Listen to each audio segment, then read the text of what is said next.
직장 가입자는 차를 외제차를 탄다고 해서 건강보험료를 더 내지 않아요. 근데 지역 가입자는 4천만 원 넘는 고가 승용차를 갖고 있으면 보험료가 올라갑니다.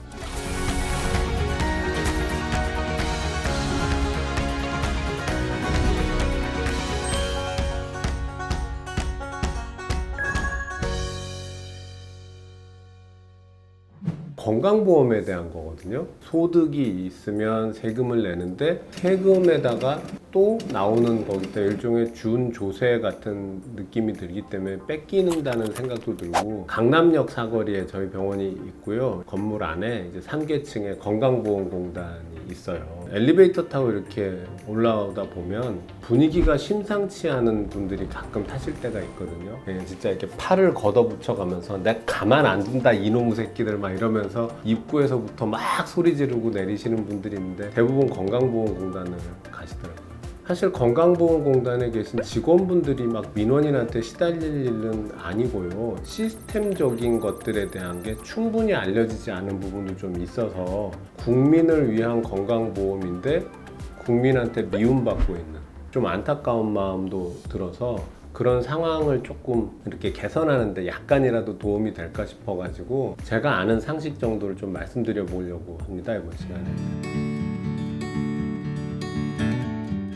일단 돈 얘기가 제일 중요하겠죠, 그죠? 크게 보면 직장 가입자와 지역 가입자로 이제 사람들은 나뉘어져 있어요. 직장을 다니고 월급을 받는 사람들을 대상으로 하는 시스템이 하나 있고, 그렇지 않은 사람을 대상으로 하는 시스템이 있죠. 뭐 개인 사업자, 근데 은퇴하시고 그냥 재산을 갖고 계신 분들, 이런 분들은 다 이제 지역 가입자가 되는 거죠. 세대주에 해당하는 분들을 가입자라고 부르고, 같이 사는 사람들은 이제 피부양자라고 해가지고 식구가 올라갈 수가 있습니다. 제가 가입자면 저희 집사람은 피부양자로 올라갈 수 있는 거죠. 부모, 자식, 형제도 가능해요. 고민스러운 게 뭐냐 하면 건강보험료로 돈을 꽤 많이 냅니다. 소득에서 6.86% 냅니다. 상당히 많은 겁니다. 사실 계속 올라가고 있어요. 직장 가입자의 경우에는 내가 내야 되는 금액의 절반을 회사에서 내주는 거예요.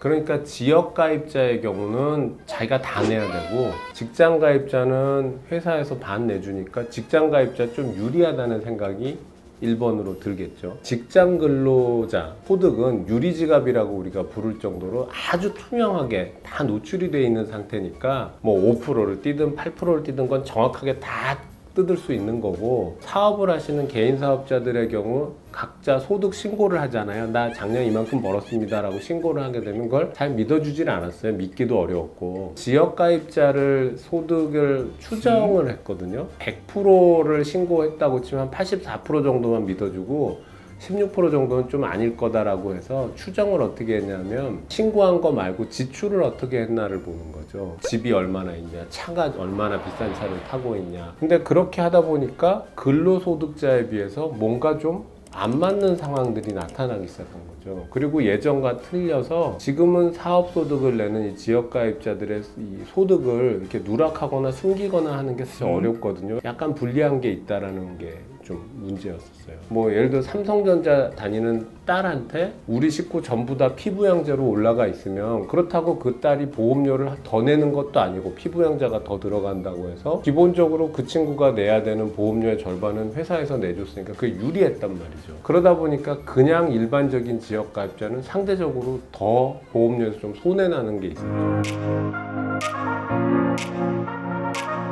내년 7월이 되면 이 건강보험 시스템에서 큰 변화가 좀 있어요. 지금까지 왜 직장 가입자와 지역 가입자 사이에 어떤 불평등의 문제가 실제로 약간은 있었단 말이죠. 직장 가입자는 차를 외제차를 탄다고 해서 건강보험료를 더 내지 않아요. 근데 지역 가입자는 4천만 원 넘는 고가 승용차를 갖고 있으면 보험료가 올라갑니다. 근데 약간씩 조정이 됐는데 어떻게 됐냐면 직장 가입자에게 들어가 있는 부양가족으로 들어가 있는 피부양자들 중에서 상당수는 사실 소득이 좀 있으셨던 분들도 있어요. 뭐 우리 딸이 좋은 회사 다니는데 내가 그냥 노느니 시간도 좀 남고 하니까 어디 가서 뭐 100만 원, 200만 원 정도 벌어서 내 용돈벌이는 한다. 그렇다고 내가 재산이 많은 건 아니니까 지역가입자로 하긴 좀 애매하고, 또 멀쩡한 자식이 좋은 직장 다니니까 거기에 묻어 들어가 있었다. 이런 분들 꽤 많이 있잖아요. 근데 이제 그분들 중 상당수가 내년 7월 이후부터는 지역가입자로 가셔야 되게 됐어요. 연간 2천만 원 이하로만 버는 분들, 그러니까 한 달에 뭐 한 100만 원, 150만 원씩 정도 버는 분이 아닌 뭐 한 250만 원 정도씩 되는 뭐 돈을 버시는 분들이라면